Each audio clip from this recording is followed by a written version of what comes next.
In a dark world filled with deceit,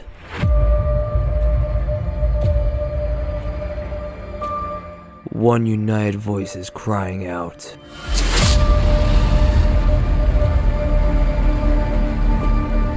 Revealing the truth of God's Word.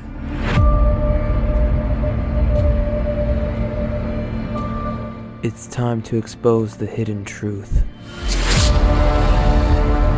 and unravel the lies.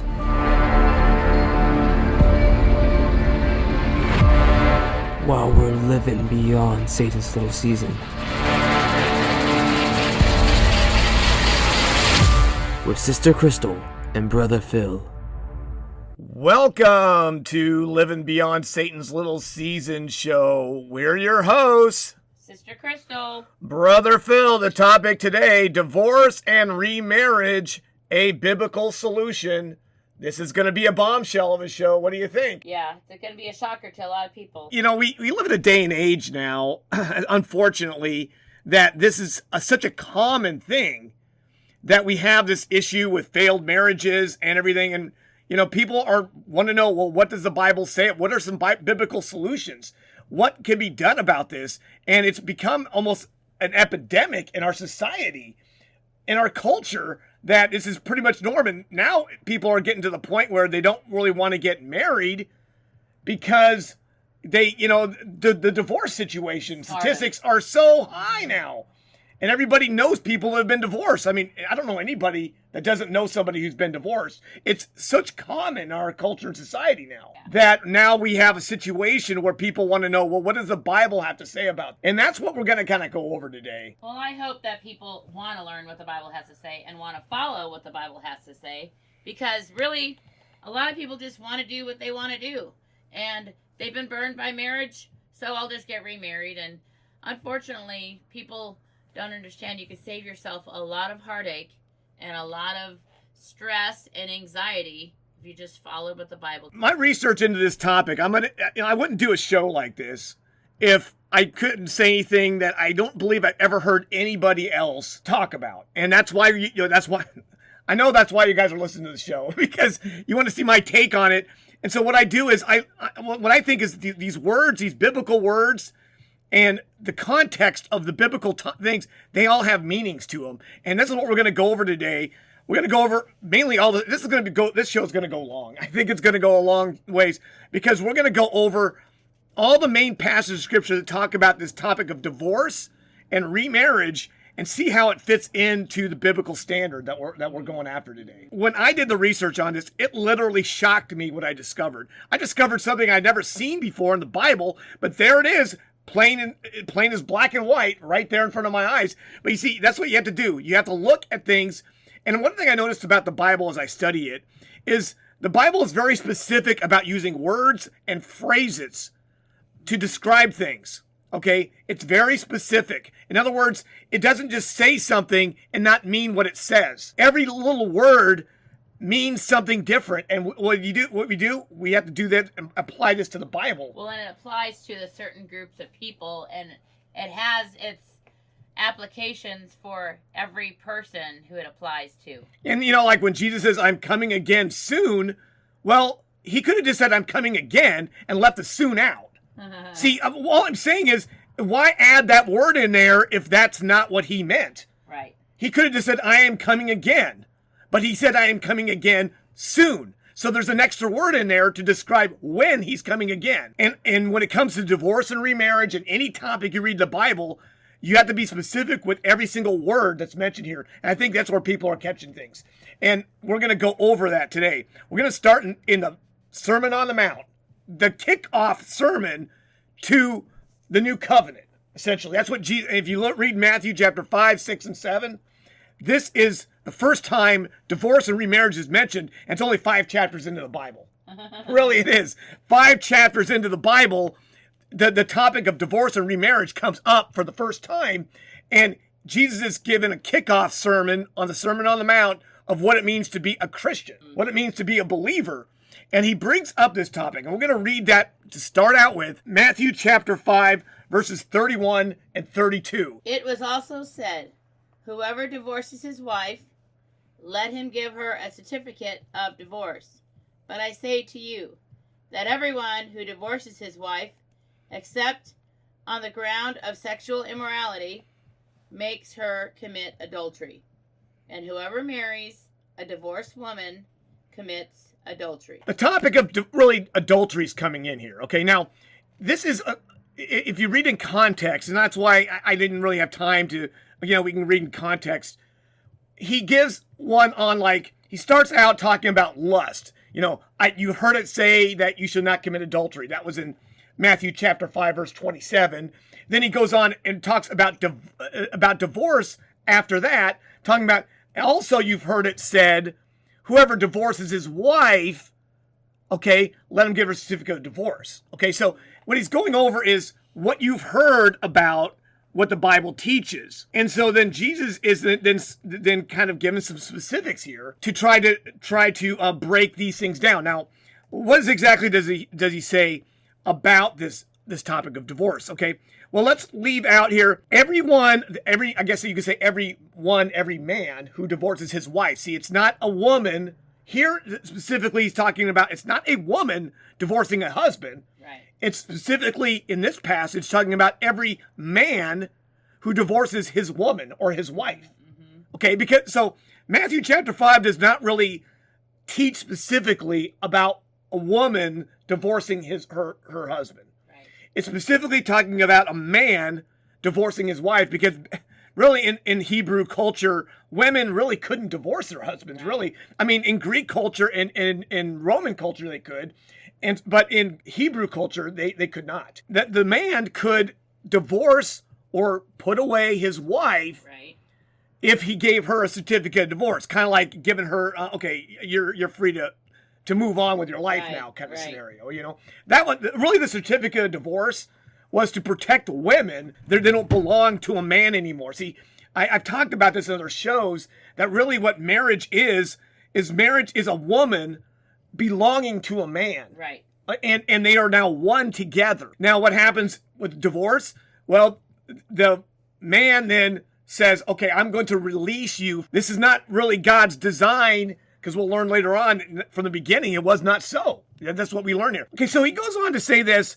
So every man, or everyone, but we understand everyone means every man, really, who divorces his woman or his wife. See, woman and wife, same thing. Right. When you hear the word wife in the Bible, there's no difference between wife and woman. It's just all based on context here. Right. So a man, it's like I could say to my wife, I say, you are my woman, because it really means the same thing biblically.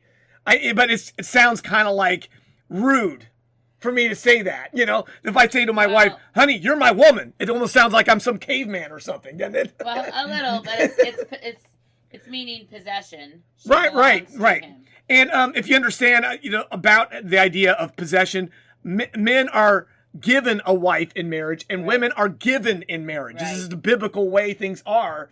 If you read throughout the whole Bible, we don't have time to get into that now. Maybe I could do a show on that down the line. But see, women are given to the man in marriage.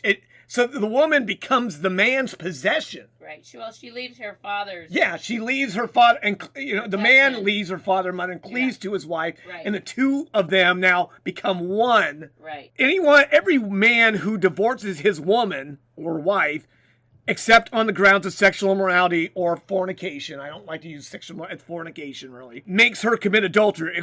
So let's leave out that exception clause there. Okay. So what he basically says here, any man who divorces his woman makes her commit adultery. And I want you to think about that one for a minute. Because you're making a woman, because, women back in those days, they couldn't just go out there and get jobs and Right. support themselves. Right. No, what happens is if a man kicks a woman out, you make her go out there and become another man's wife, essentially, at that point, because they can't really support themselves. So they need a man to help support them.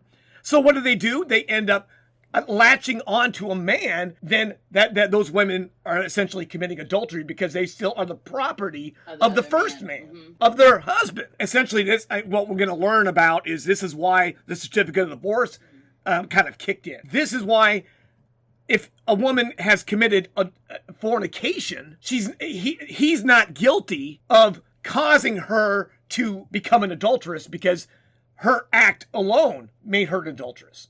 Her fornication made her an adulteress. He didn't cause her adultery. She caused her own adultery. Right. Does that make sense? So that's why I'm saying that the exception clause is just saying how if a man kicks a woman out, basically puts her away, divorces her, he's the one that's causing her to commit adultery, except if she commits fornication, because then she committed adultery. So he didn't cause it, she caused it on herself. That's the only thing that the exception clause really means here, is that he's not guilty of causing her to commit adultery because she did it on her own, which we realize is happening quite regularly in our society today. A lot of women are cheating on their husbands, going out and committing fornication, and that also includes adultery on their husband. And we see that happening in society all the time now. Women not thinking it's a big deal. Oh, it's okay. I'm just having fun or whatever. And not realizing what they're doing is that they're committing adultery. They have gone out in the marriage, so they've become an adulteress at that point. But the last phrase here, and whoever marries a divorced woman commits adultery. See, the reason for that is because the woman already has a man. She has a man already, and that's why another man cannot marry. And the key word here, and I want you to understand this, key word here is marry or wed. That's the same word. The word marry or wed. We call it when you wed another woman. This key word of marry another woman. So you can't. So basically he says anyone who divorces his woman and makes her commit adultery, okay, because he's pushing her out there, making her an adulteress, and anyone who then marries that woman that's been pushed out, right, commits adultery. Right. Okay, so you can't just go out of your marriage, you commit adultery. Now there are two forms of a legitimate biblical relationship, and if you haven't listened to my show, concubines, or 21st century trend, that's the one that talks about this. Basically, what happens is there's a lot of women today who are unmarried women who are going out there and they're playing like a house. And see, this is not really talking about. These are talking about wedded women. And if you wed a woman, it's a different scenario. Okay, so we're going to go to the very beginning, the very first passage of scripture in the Bible that talks about divorce and remarriage. Okay. And that's in Deuteronomy chapter 24. What I've discovered with a lot of this divorce and remarriage and all this problems is it has to do with your own heart and not actual acts that we do. Now, it's the heart that matters. God's going to judge us based on our actions, true. But it's the heart of what we're doing here is what's causing all this to transpire. Right. How are you treating other people? Well, exactly. Are you a person of your word, or you go back on your word? That's what God's going to judge us on. So now we're going to go to Deuteronomy chapter 24. We're going to break that passage of scripture down. The reason why marriage is a key thing here is because this may blow your mind because I didn't actually realize this, but in the Old Testament or Old Covenant system, I cannot find a single instance of what we call a wedding or a marriage as we define them today. Now, this blew my mind when I did the research on this. They were together as man and woman or husband and wife, but this concept of marriage or wedding is something that's a New Testament phenomenon. Matter of fact, there's only a few places in the Old Testament you discover this. And I did the research, and I'm like, wait a minute now. I started scratching my head going, well, I remember Jacob being married to Leah and Rachel. Right. And so I went back.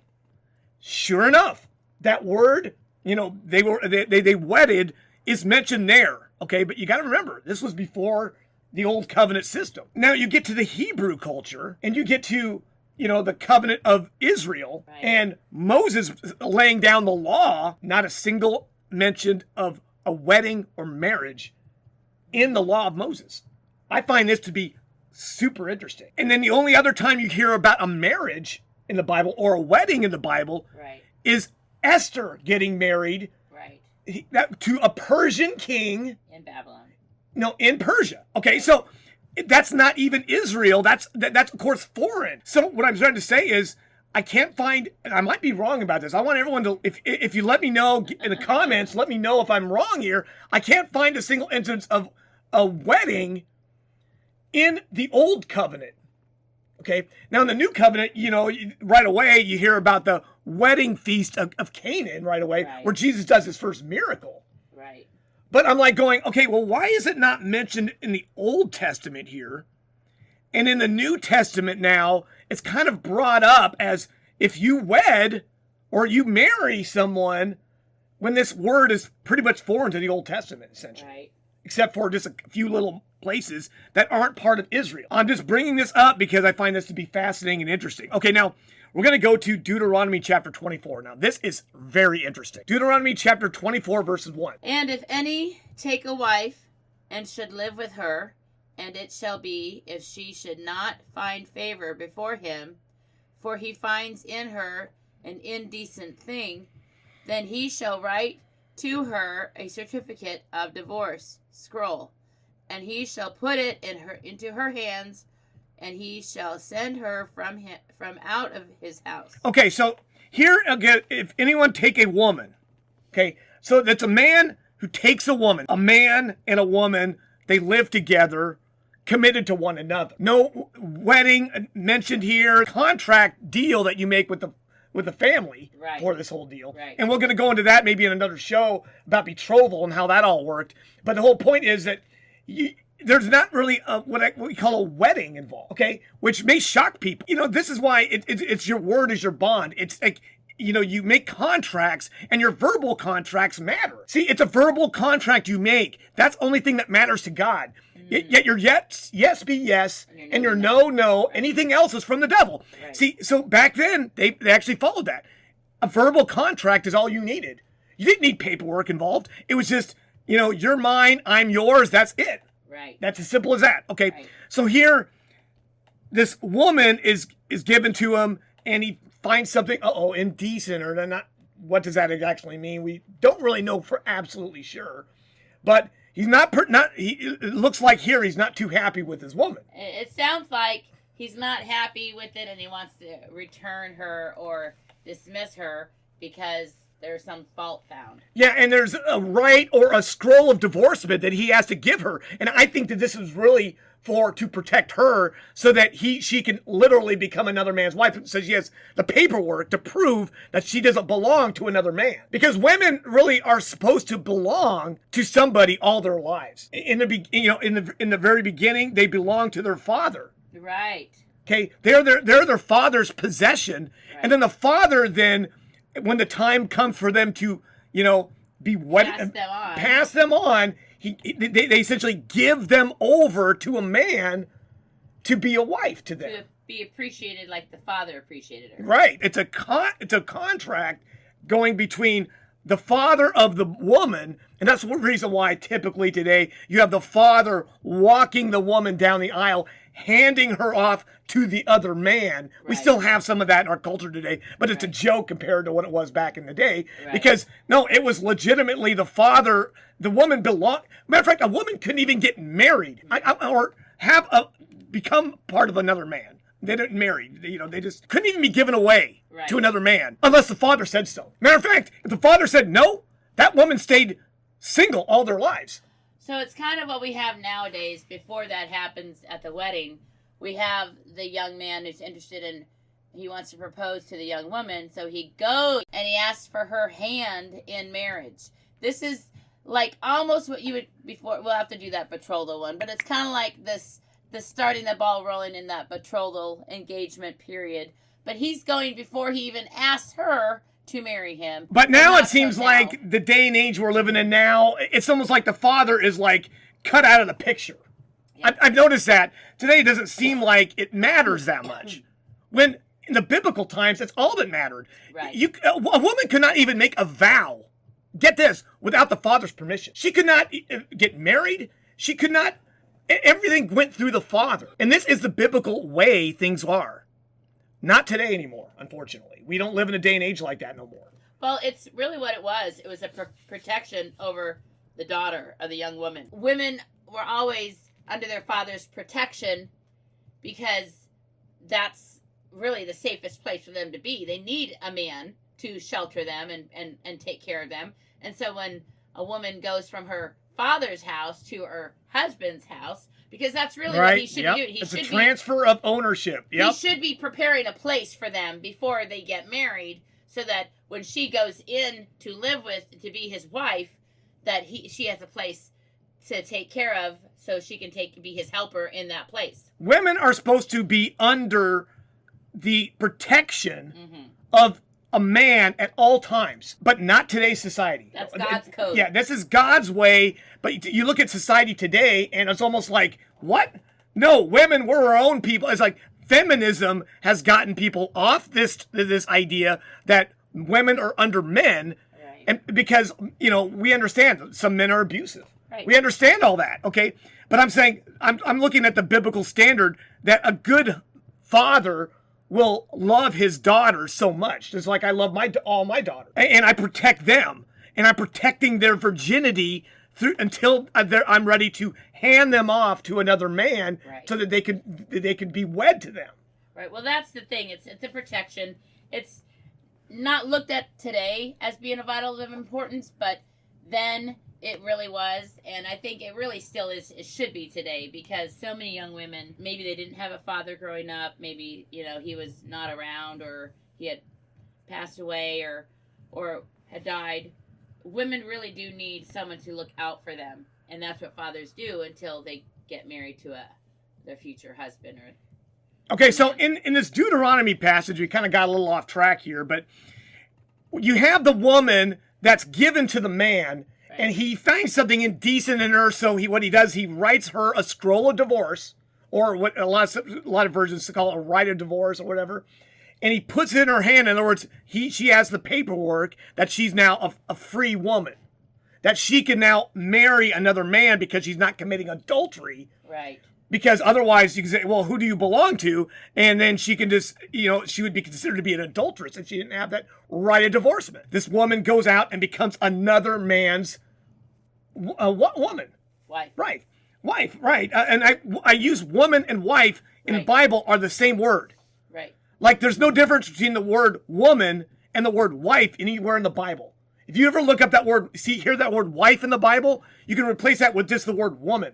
It's the same word. So let's go ahead and continue on here, and we'll see what happens to this woman that goes out there. And going forth, she became another man's wife, and the last husband should detest her, and should write to her certificate of divorce scroll, and he should put it in her hands, and send her from out of his house.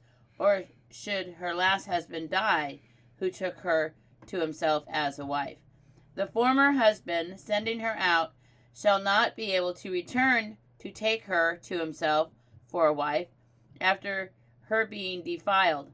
For it is an abomination before the Lord your God, and you shall not defile the land which the Lord your God gives to you by lot.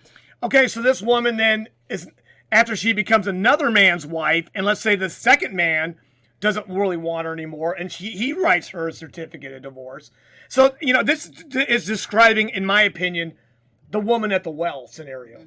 Because remember, the woman at the well, how many husbands did she have? 7. She had 7 husbands, according to the book of John there. Right.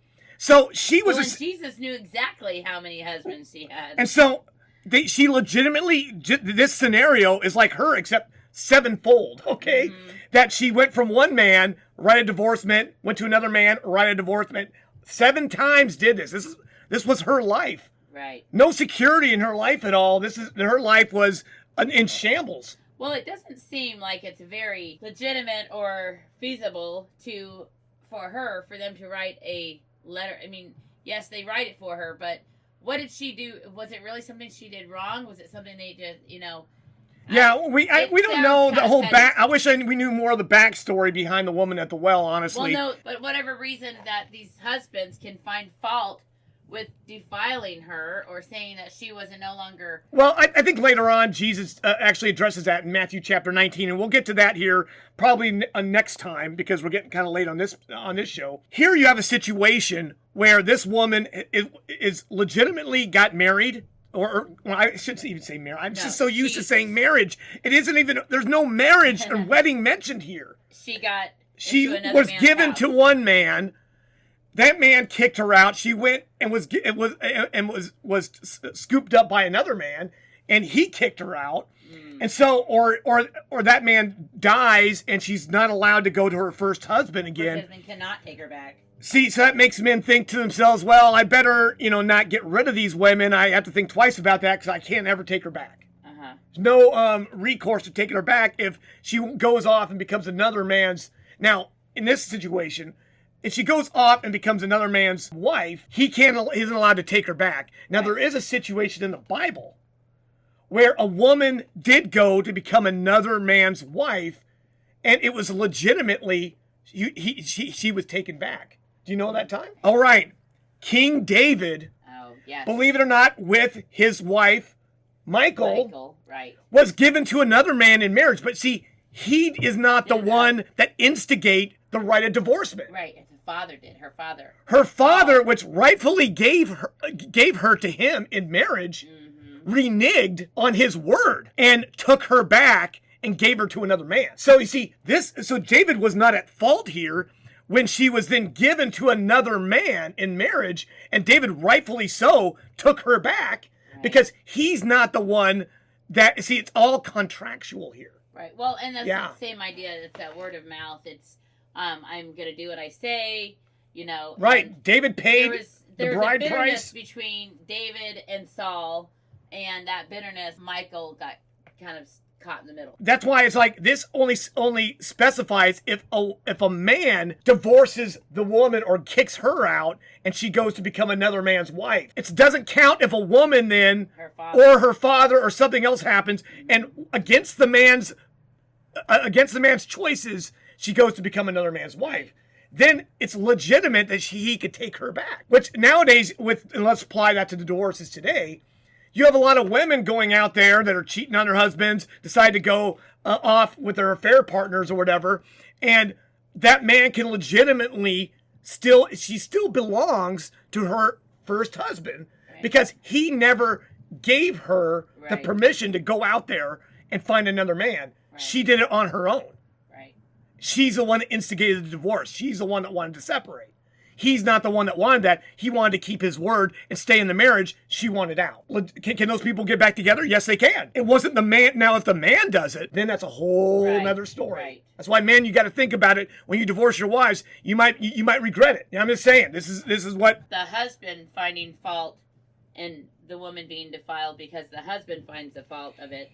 It's women who are defiling themselves in today's society and marriage. They defile themselves. Well, I don't even want to get into all the nonsense going on with marriages today and weddings and all the sexual immorality and promiscuity that's going on in our society and culture. It's a nightmare. Yeah. Honestly, the reason why I'm doing this show is because I'm trying to correct the nightmare that I see happening in our society and figure out a biblical way out of this nonsense. Because right now, the way we're going right now, we're in a crisis situation when it comes to marriage and relationships.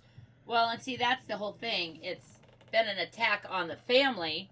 It's been an attack on the fathers and the mothers and now the children.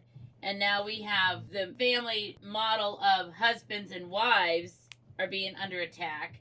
Marriage and how young people get into marriage and keeping their vows. It's such a sad case of not really following through with what you promised you're going to follow through. It's just, we have to get back to the biblical standard. Okay, so now we're going to go to Mark chapter 10. And we're going to go back to Jesus' statements in the New Testament about this topic of divorce and remarriage. Okay, because we get a little detail. See, every one of these passages of scripture gives a little bit of detail about it. Remember, the Deuteronomy passage didn't ever talk about marriage there. It was just a man belongs to a woman and a woman belongs to a man. And the agreement was basically, it was a contract between the father's family and the man. That's what marriage really is. Right. But people understand that today. And well, they do in certain cultures. I think in India and other places, they do arranged marriages and places like that. Right. Well, yeah, it's becoming less and less common because people don't understand the biblical teachings of all this. That's why we're going over all this today. Okay, let's go to Mark chapter 10, verses 11 and 12. And this is really similar to the Matthew passage we read. And he said to them, whoever divorces his wife and marries another commits adultery against her. And if she divorces her husband and marries another, she commits adultery. Okay, see, the key word here is marries. Okay, and this is why I say I think there's a way out of this mess that we with divorce and remarriage, with people that have gotten themselves into these. They've gotten married, they got divorced whether they wanted to or not. The key is marry. The word marry there is the key word here. Because remember in the Deuteronomy passage, that one they were allowed to get remarried because they were never married to begin with. You see what I'm saying? On the Deuteronomy passage, they were just man and woman contractually living together without a marriage. So that certificate of divorce, the woman still belonged to the man and the man still belonged to the woman, but they never were wed. They never were married. Well, it was her proof that she could be bound to another man. Right. But it wasn't a legal document like we talk about today. Well, no. I mean, it was legal. I mean is through legalities of, but what you see is today our version of marriage is you take vows and you have a wedding and all that kind of stuff. That's what's going on today with marriage. Right. Okay, you cannot do that again. If you've been married once, that's the only marriage you get. Now I've used the key word. That's the only wedding or marriage you get. I didn't say that was the only relationship you're ever going to get in your lives. I just said that's the only marriage you're going to get. This is why we get to be careful when we do certain things and we live certain ways that we're not shooting ourselves in the foot. But see, here's the situation where it's really similar to the Matthew passage. Anyone who divorces his woman or his wife and then goes and marries somebody. See, you can't get divorce somebody, and then marry someone again. If you must divorce, maybe, there's a lot of reasons for that. Maybe she cheated on you, maybe whatever. You cannot marry again. But you got to remember, we read in the Deuteronomy passage, those people in the Deuteronomy passage, they were never married. Yet they were man and woman, man and wife. So I'm trying to, the words have meanings and we need to understand all these things, okay? Well, in our society, if a couple lives together for 10 years or more, they're legally Well, in certain states, there's a common law marriages. Right.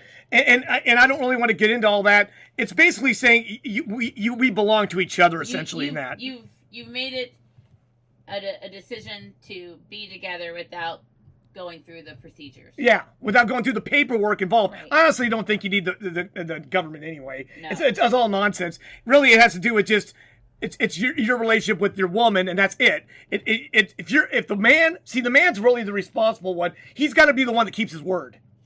I'm not saying that women shouldn't keep their word because they need to keep their word too, especially when they're saying to their man, I'm going to be with you forever, and the man says, I'm going to take you as my woman forever. Then that should be the way it works. Well, it's a contract between the man and the woman. It's a verbal contract, right. And God counts verbal contracts as real contracts. Exactly. I don't care what the world says. Right. Because to God, it's our verbal contract, it's our word, it's our bond. Exactly.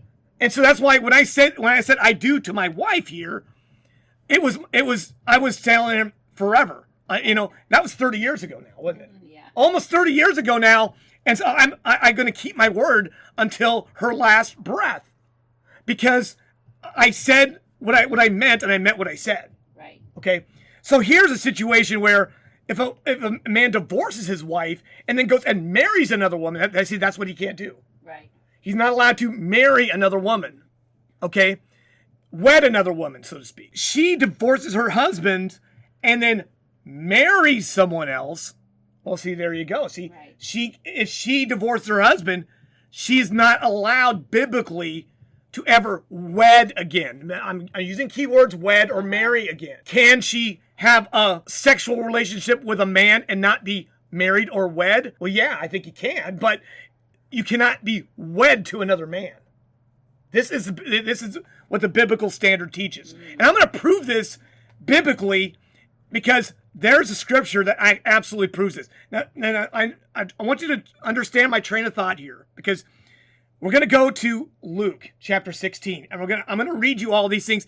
And you got to remember, think about all these things I just said here. The key word here is understanding the word wed or marry. So go ahead and read Luke chapter 16, verse 18 there. Everyone who divorces his wife and marries another commits adultery.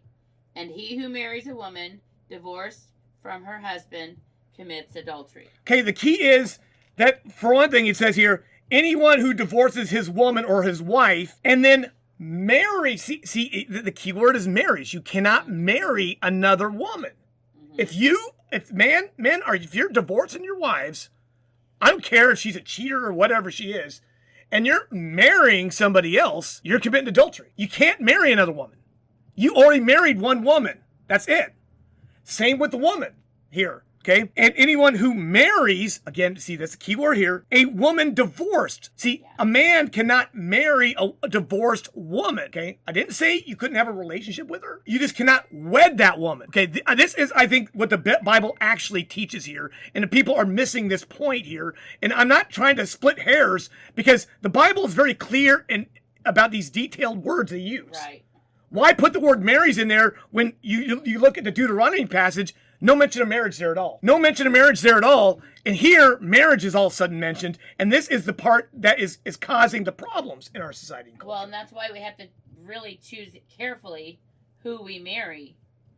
That's right. I mean, we got to marry somebody. That's why marrying a virgin for men, it was the key thing. Today, I'm sorry to say, the statistics are really low in women who are giving their virginity to their husbands on their wedding night. Mm-hmm. It's pathetically low. Yeah. Okay? It's sad that we've had a decline over the last 100 years. And now we're down to, my last statistic, 3%. I mean, think about all the people in the church. Are there nobody teaching purity anymore? Well, that's what we're coming on to. If we don't do something to change the cycle of what's happening now, will it go down to zero?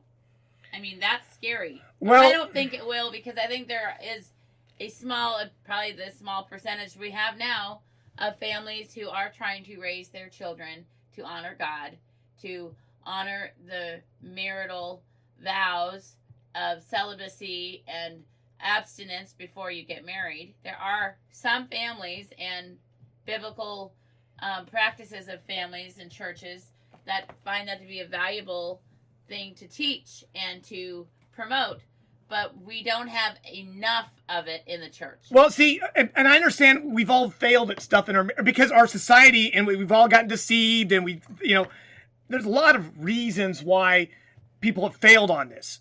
Our culture and society is so broken, and the churches aren't teaching this anymore. No. When it's like, no, this should be promoted in our churches. What's going on? Why is our churches not teaching this? Because there's so many people are broken, they don't want to lose everybody in their church. But that's why you got a radio show like us, because we don't care about getting your approval or anything like that. I'm trying to teach the biblical standard here, right. And I'm not interested in people like, well, I failed biblically on this. Today's society, no, So we understand it's hard. We actually know the difficulty of living in society and in families where that wasn't something everyone valued or thought was a valuable aspect to going into a marriage.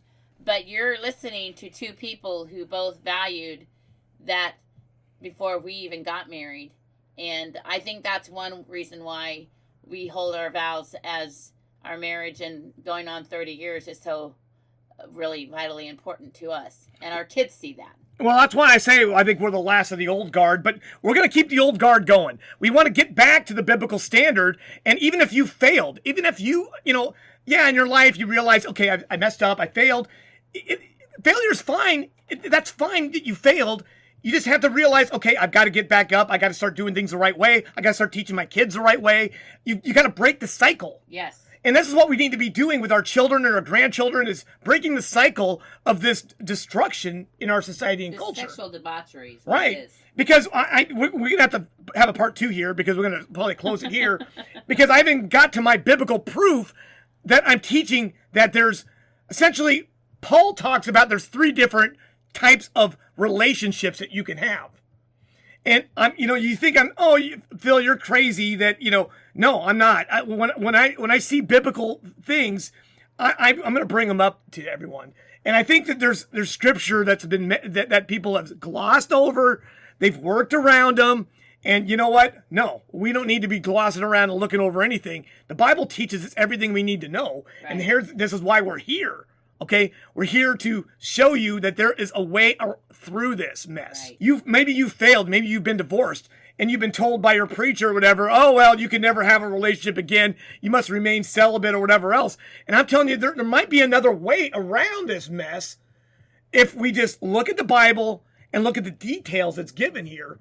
And I think there is a way around it. But like I say, I don't want us to, it's all based on our heart. It's all based on, how are we treating other people? That's what's really based on. Right. Because I think people get caught up so much in, God just doesn't want us treating other people terrible and bad. Right. We're going to get judged on how we treat other people. In other words, a man is going to get judged partially on how he treats his woman, right. His wife. Right. A wife is going to get judged on how she treats her man. Her husband. This is what the Bible actually teaches. This is why being a person of your word really makes a difference. Right. Marriage is going down the hill fast. That's the reason why the topic on concubines, a lot of women now are modern day concubines. Now, there's nothing wrong with being a concubine. There's no sin in that. Okay. That's just an unmarried woman living with a man. Right. That's what it is. It's a legitimate relationship you can have. And I'm going to prove that biblically here next week, because we're not going to get to it this week. We're going too long, but I'm just saying that's a biblical relationship too. So if you've been married and your marriage has failed, well, your best option now is for a woman is you can have a relationship with a man, but it's now a demoted relationship because you failed at the first one. It's nothing wrong with failure. It's just, this is what you're at now. It's a teacher. Failure's a teacher. Yep. And so it's okay that you failed. That's no problem. Everyone has failures in their lives, but you can repent of this and move on and have a good, prosperous, joyful life. Right. It's maybe not the one that you dreamed of in the storybooks, but it's going to be a life that you can live with and that you can overcome with whoever you're with. Well, I think we have a lot of societal dogma. Our society has dogma about stigmatisms about marriage and people who live together, and I think we need to not be so rigid about what society says is applicable or okay or the criteria on how to live, but look at the biblical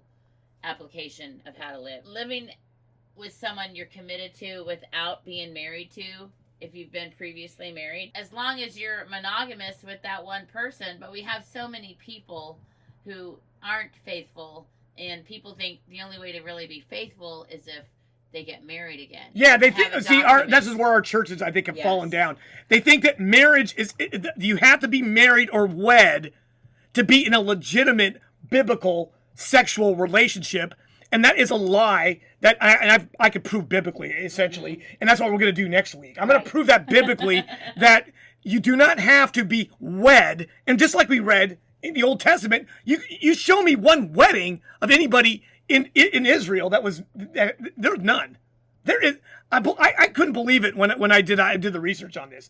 I couldn't find one married couple in the Old Testament. Well, they were man and wife, but they weren't married. They weren't wedded. They didn't have that. It's a new invention. It wasn't a legal thing with the country that they were from or anything. It was basically a commitment they had between the two of them. And if you ask them if they were man and wife, they were man and wife because they were committed to each other. Just like if you are not married and you're living with your significant other, you can call that person your wife or your husband because that's really what they are. You don't have to be married to somebody to call them husband or wife if you're in a legitimate, biblical, committed relationship. That's not fornication. Fornication is whoredom, prostitution, that kind of thing. Or one-night stands, hookups, that kind of stuff that all happens these days, where there's no commitment involved. See, it's all about being a person of your word. Okay, that's what it's really all about. Because we really live in a very dark, deceptive age, don't we? We must be vigilant. We must be manly. We must be fortified, standing firm in the faith, doing everything out of love. Not only because it's biblical, but because it glorifies God. Join or contact us at satanslowseason.org.